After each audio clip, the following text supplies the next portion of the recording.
not going to let the same things happen that happened back in November. We are going to make sure we have our eyes open here. We're going to make sure. Because we all know that our veterans who fought so hard for our freedoms, that we deserve honest, fair, and transparent elections, and that's what we're going to have. 17 days is how long we've got. Folks, this is important. I cannot overstate how important it is. Now, think about the candidates that we've got here. We've got David Perdue, who's got a house right here in Glenn County. The great senior senator that we've got, a businessman who has created tens of thousands of jobs and has spent the last 6 years draining the swamp. He deserves to go back. We've got Kelly Loeffler, another successful businesswoman who has created thousands of jobs and who for the past year has been supporting our president and done an outstanding job as our senator. She deserves to be reelected. We've got to get Kelly Loeffler reelected to the United States Senate. Now, folks, think about the options.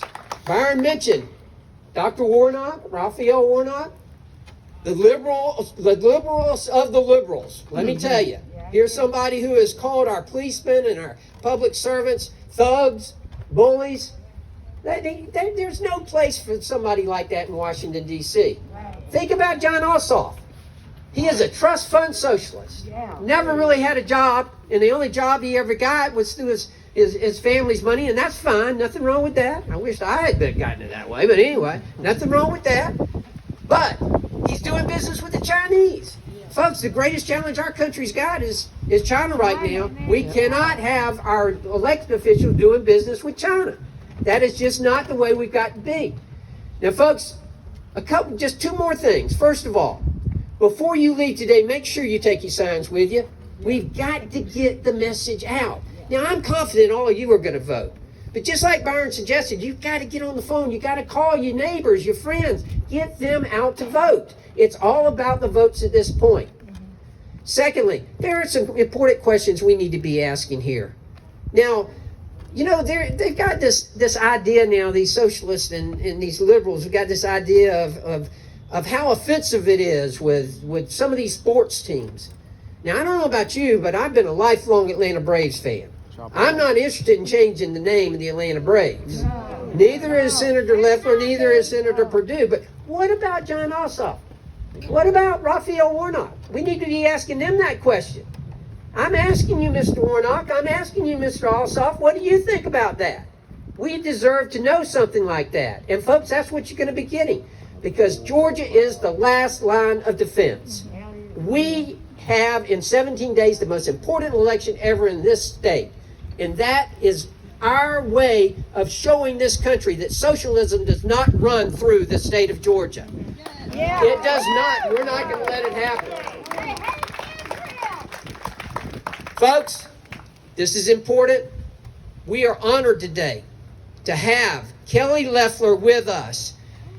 Join me, if you will, in giving a warm 1st District welcome to our senator and our next senator, Kelly Loeffler.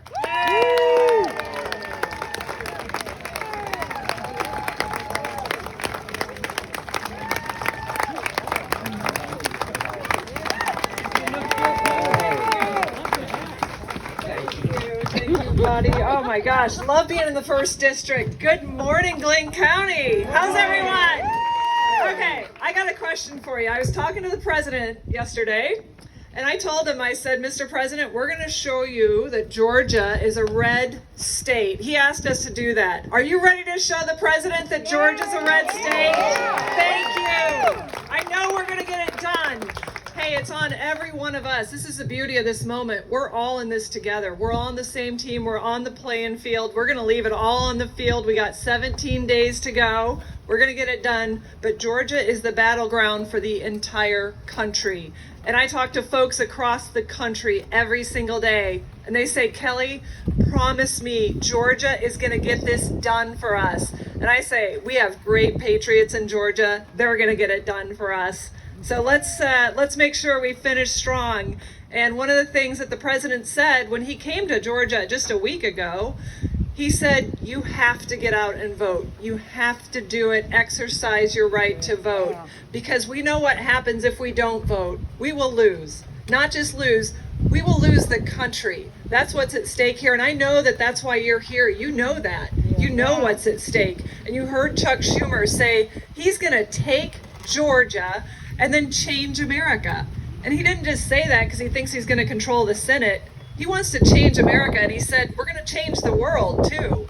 Well, that's not going to happen on our watch. I know none of you are interested in higher taxes to fund New York and California and their liberal spending and all the things that they want to do to bring socialism to this country. They want socialized health care. They want to take away your private insurance, take away your Medicare, and turn it into the DMV. It's like going to the DMV on a bad day when you go to your doctor. That's not right for Georgia. We don't want that.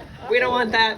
We don't want open borders. We don't want the Green New Deal that would cost every family, every taxpayer $25,000 a year while our fuel prices go up, our electricity prices go up. I mean, they just have a list of horrible ideas. And it's not just horrible ideas. They have all those terrible ideas rolled up into one candidate, which is my opponent, radical liberal Raphael Warnock. You may have seen we had a debate about a week and a half ago. And you saw a pretty stark contrast. And the thing is, you don't even have to take my word for it. In his own words, as Buddy mentioned, he has called our police officers gangsters, thugs, bullies, and a threat to our children. I thought that was pretty terrible, so I wanted to give him an opportunity to apologize and reset the record on that. He declined to do that. He would be at the front of the line on the defund the police movement. That is wrong for our country. You've seen what happened in New York. They defund the police, Minneapolis. That is not the direction we're going to go here.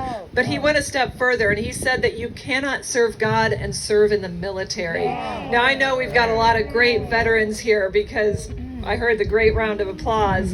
Can we just give a round of applause for our law enforcement and veterans right now? Thank you, guys. Thank you so much. God bless you. You know, this is what this country's about, but there's more. You know, he is someone that has praised Marxism. So I gave him a chance. I said, can you here and now renounce Marxism and socialism during our debate? He wouldn't do it. That's because he wrote a book praising Marxism 100 times. He welcomed Fidel Castro, yes, the murderous dictator Fidel Castro, into his church and celebrated him. He also celebrated Reverend Jeremiah Wright, the same guy that said, condemned America. I'm not even going to say it. But he's also repeated those words himself. And that's obviously not right for America, and it's not right for the Senate. You know, when you go into the Senate, you take an oath of office to support and defend the Constitution. Well, how can you condemn America and say that you would uphold the Constitution? I think it's pretty frightening, and I think it's important that Georgians know he's obviously running from it because he's featuring puppies in his ads, because he doesn't want you to know. And guess what? The mainstream media is not focused on it either. That's why I'm having to ask the hard questions. Why were you arrested for obstructing a child abuse investigation? You know, I'm glad to ask those hard questions, but we've seen the mainstream media, the fake news firsthand. They're not going to ask the hard questions. So you need to know that you'll have a fighter in Washington. You'll have an outsized voice fighting for you every day in Washington, and that's exactly what I'm going to do. You know, and that's what, outsiders do. Outsiders like President Trump, David Perdue, and myself.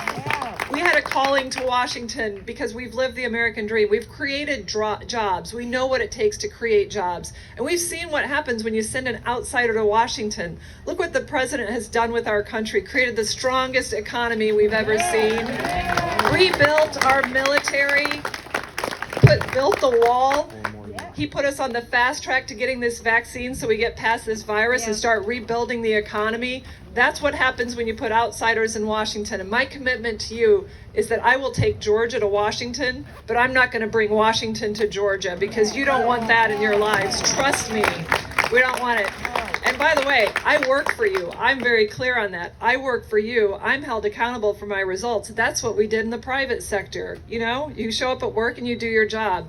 But what we have in Washington right now is we're trying to get past this moment of getting relief for the pandemic. You know, David Perdue and I worked hard to bring $47 billion right here to Georgia.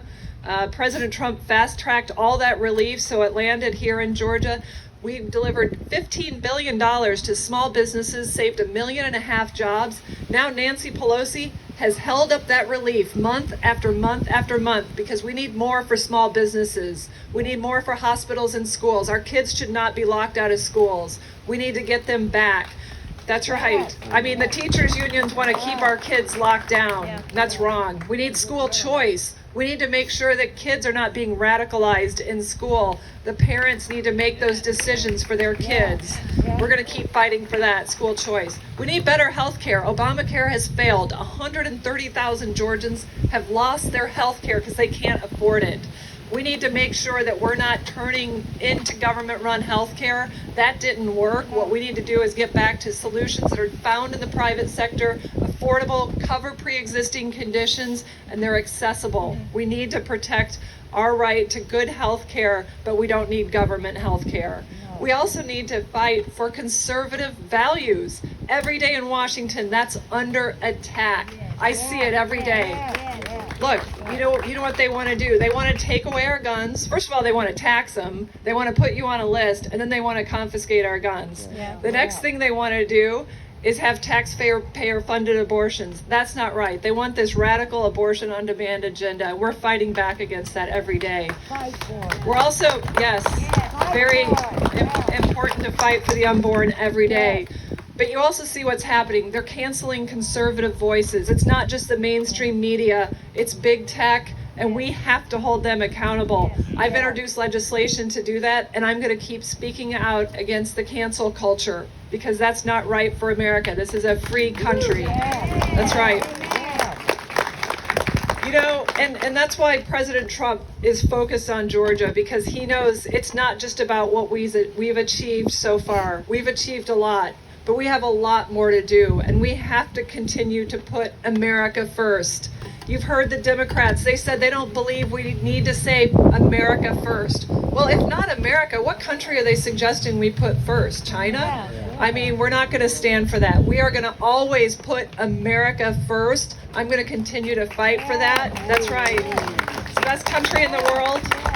And we've got to keep fighting for it every day. We're not going to let them discourage us by canceling us or shaming us or blocking us or shadow banning us, whatever they do on Twitter. So we're going to keep fighting for you. If you're my voice on January 5th, I will be your conservative voice in Washington for years to come. But here's what we have to do, because you know we're in the fight of a lifetime here. We've got liberal money pouring into this state. We got liberals pouring in to try to knock on doors. We've got more people though. We've got thousands of volunteers. We're getting out the vote. That's happening. We have 100 lawyers. We're in the courts right now looking at what's going on. This has to be a free and fair election. That's what this country's about. That's what it's built on. We have to do that. So we're fighting for you on that front. So we know that if we turn out to vote, we will win. If we don't vote, we won't just lose. We will lose the country. And I know Georgia's not going to let that happen. So together, I know we're going to stop socialism right here in Georgia, and we're going to be remembered for that. Together, we're going to show this is a red state. We're going to show everyone in the world this is a red state. And together, we're going to save America. Thank you all so much. God bless you. God bless Georgia. Thank you so much.